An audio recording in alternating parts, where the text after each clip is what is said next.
Et là, on est une quarantaine de salariés de l'usine Ford à faire grève et à monter sur Paris. Alors pourquoi aujourd'hui Paris et pourquoi devant Bercy? C'est parce qu'il y a une réunion officielle. Le gouvernement reçoit les dirigeants de Ford Europe pour discuter de l'avenir du site. Et pourquoi il y a cette réunion-là? Parce qu'on a fait grève, une forte grève en fin janvier et puis deux autres grèves courant février. Pour tirer la sonnette d'alarme, c'est-à-dire que nous on est convaincus que cette usine-là elle est largement menacée de fermeture parce que fin de l'année prochaine on n'a plus de production et que Ford ne prépare rien pour la suite. Ford d'ailleurs ne dit rien du tout, et ni quoi que ce soit de menaçant ni quoi que ce soit d'encourageant. Ils ne disent rien et pour nous c'est très dangereux, enfin c'est très inquiétant parce qu'en fait en réalité on a tous les indicateurs d'une multinationale qui est en train d'abandonner un site.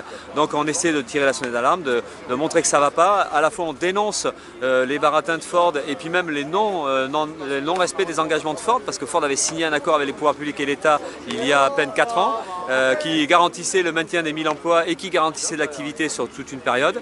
Ils ne respectent pas ces engagements-là et en plus ils ont quand même reçu des aides publiques qui étaient conditionnées à cet accord-là, des aides publiques qui doivent se monter autour de 40 millions d'euros aujourd'hui, tout compris, hein, de l'État, de l'Europe, des collectivités locales.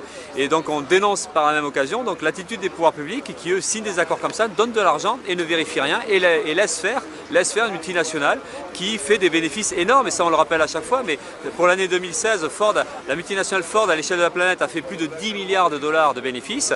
Il distribue aussi des milliards aux actionnaires et on voit des dirigeants de Ford Europe qui s'empochent, qui ont des revenus de plusieurs millions de dollars.